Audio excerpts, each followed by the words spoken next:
Well, with me now is Bud Sparhawk. Bud, welcome to Fast Forward. Glad to be here, Mike. Actually, welcome back to Fast Forward. You were with us a little while ago, I think. Yes, back in the early 90s when Yeah. the first cover story I had for Analog, which was Hurricane, Oh, appeared. yeah. Well, now you've got your first novel out from Cosmos, which is an imprint of Wildside, I believe. Yes.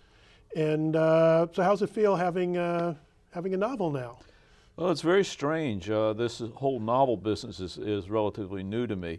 And I guess I was heartened when I walked into the Philadelphia Science Fiction Convention and the booksellers there were saying, "Hey, we've got your book on the shelf there." And I looked over and there it was. That was my first vision of seeing the actual book itself. Oh, that's kind of So neat. I was pleased. They sold all copies, by the way. Cool. Yes. Well, it's a good book, but I understand you wrote it a little while ago?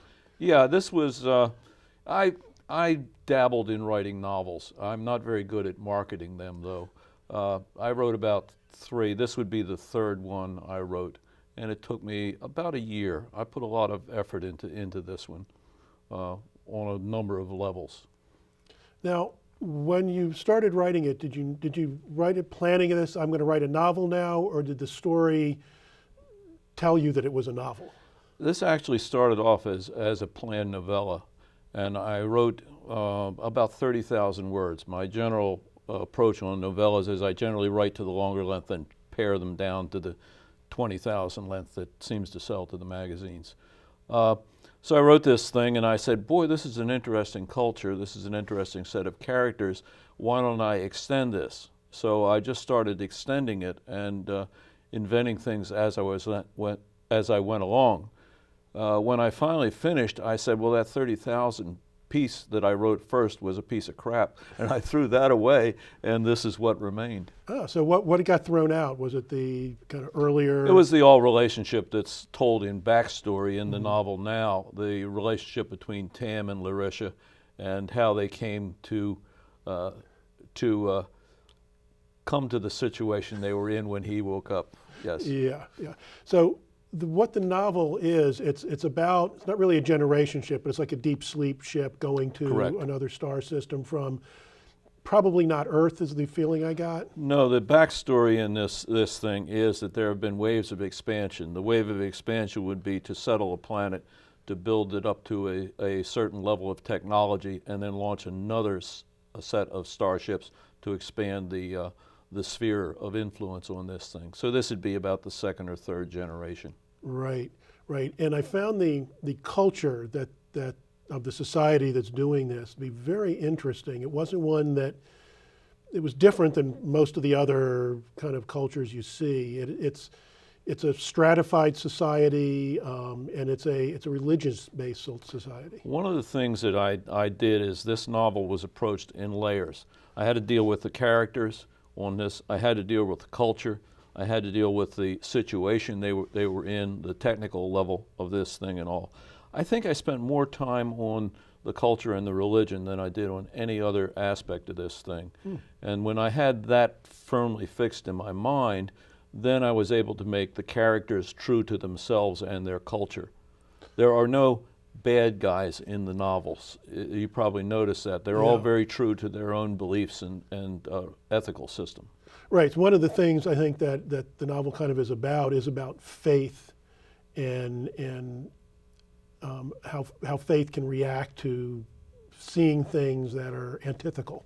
Yes, obviously Tam's whole universe collapses when he suddenly realizes that he does not have the truth with a capital T, and also realizes that because of his position of power and responsibilities, he cannot disclose that to anybody. Let's talk a little bit about the culture. Was it based on any particular Earth culture? I started off with the Mongols. Okay, part of the backstory was them getting the religious revelation, coming down from the mountains and conquering the world and subjugating people, and then finding under the belief that they were the true people. So if you picture the protagonists in this thing as being the Mongols, dark hair, swarthy skin, relatively muscular and all, and the other peoples who are of inferior breed, so to speak, are the lesser mortals like most of us. Right. Yes, because there's the men which are Correct. the higher level. Then there's the what you call the halfling. The halflings, yeah, which are the genetically unfit, so to Yes. speak, And the folk, and the folk. who are basically animals to Correct. the man. And you have characters, kind of point of view characters from, well, at least two of them are men, but you also bring in a folk. Yes, yes. And I thought that was an interesting choice to make. To get, Yeah, to get and that. the reason for the title of the book, Vixen, stems from his relationship with the young blonde Vixen of the title, and that's really the causative event that drives roughly half of the novel. Right, yeah, because it's not just faith. There's also, sex and pride. A lot of what you see in there is the effect of pride on the society. Catherine O'Sara, who writes a lot of romantic fiction and all, got a copy of the book at Philadelphia, and she says, "Oh, let me sit," and she opens it right to the sex scene, which was hilarious. Watch her face and said, "Oh, you're writing this type of stuff now." And I also found with the characters that you use, there's, the religion is the emerging God, which I found a very interesting concept. Where did that come from? That comes from the perfection of man. This is a theme I've got tried in a lot of stories. I haven't really gotten a handle on what it is yet. But what if we took as an article of faith that we could perfect the human genome to its ultimate degree and reach the evolutionary end of humanity? What would it look like? What would it be like?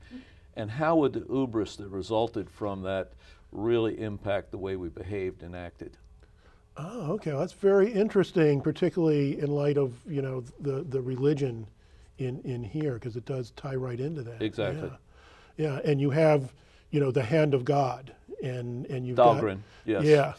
Yes, she was a particularly nasty character, but she also is very true to herself. Yeah, because the point of view characters, you've got Tam, who is the leader of Correct. this wave, this ship that's going out to seed a planet, so to speak, and set it up for planetary exploration and exploitation, yes. And his estranged wife, Larisha, who is kind of his deputy and really kind of runs the... She's the expeditionary head Yeah. to settle the planet. He is merely the ship's captain. And then the third person, not a point of view character as much, but the third kind of part of this triumvirate is Dahlgren, who is the religious head. Yes, yes. She is sort of a combination religious head and political officer of the organization, if you think of the Communist Party. Yeah. And the interplay between the three of them, the kind of political and social interplay between the three of them is a really interesting part of the book as that changes and develops, and they're all playing to see who's got the upper hand and who can control what. Yeah, I don't expect human nature to change much in several thousand years. But it's also kind of a first contact novel, but in a very different kind of way, because the relationship, because of the religion, if there was another intelligent race still around, that is horrible. Yes, it means you're not the selective God. Yeah. Which resonates with some religions that we have here on Earth today. Yes. Now the third point of view character is Win. Yes. And Win is also very interesting. He's one of the folk. He's the lesser being. Yes. And he has some interesting relationships within the folk, and as he is taken up with some of the other characters. That's a nice way of putting it.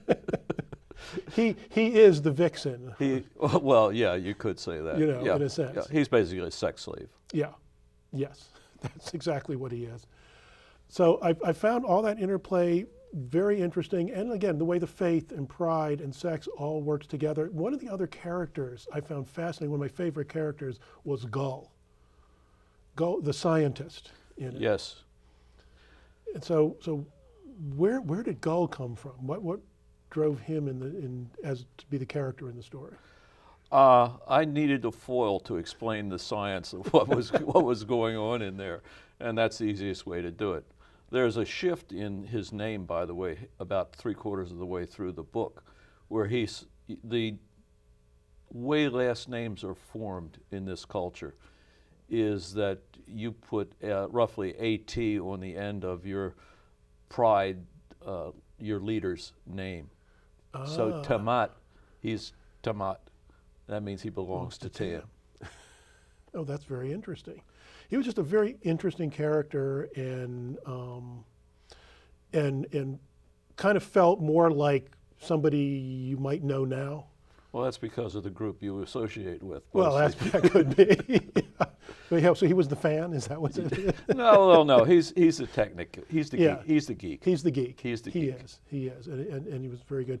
And I think I found the science very interesting in it. The way the ship expands and is built to take on the next aspect of what they have to do. Well, now this, what I'm going to tell you has happened in a couple of my stories. I thought of this long before the idea of the space balloons and the expanding ships appeared on as an item in the NASA canon, so to speak. I did a similar wild guess at what might be possible in a story about Jupiter space, where I predicted a rainbow of ions streaming from the surface of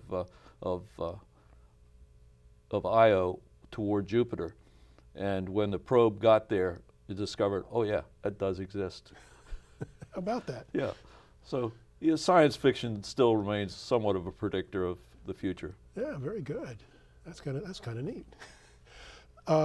So, one of the things in the book is they get to the solar system, to where the planet is, and they have to make decisions of what they're going to do, and they go in and mine the gas giant. Correct. To get the material they need to build other things, to expand the ship, to build a habitat, to get them to the planet so they can get down to the planet and start getting ready for the people coming in to colonize the planet. Right. What kind of research did you do for that part of the book? I wrote a story back in 1975 that used scoop ships going around a gas giant to collect items in there. That was in my very first science fiction story I sold, which was basically a reprise of Snow White and the Seven Dwarfs. But I used that thing. And then when I was looking for a way of mining materials, I thought, well, why capture meteorites when you can just scoop the gases and stuff out? And then having particulate matter that floats in the atmosphere was something that I later used in the Primrose and Thorn novella, which was one of your sailing Nebula, on Jupiter. Correct. Which is one of your novellas that was nominated for a Nebula. Correct. So, are there going to be any more stories in this universe, in this history? Because the ending of this kind of leaves things open. Gee, what a surprise. Yeah, you don't really know what's going on at the end of this. Yeah, right now I just finished writing a rather longish novel that is now for the publishers and toward trying to search for an agent, so to speak.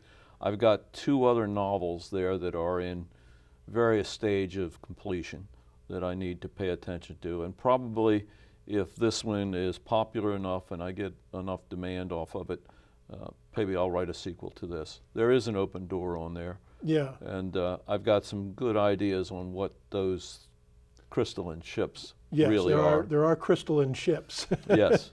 Are the aliens well, maybe? It's a question of, are they the aliens or are they the aliens' ships? Yeah. And are they there now, or is this, is just all these open questions? Are they artifacts? Yes. Yeah.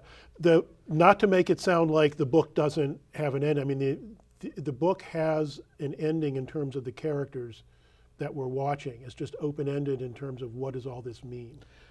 Well, actually, the sequel would probably start off with what happens 50 years later.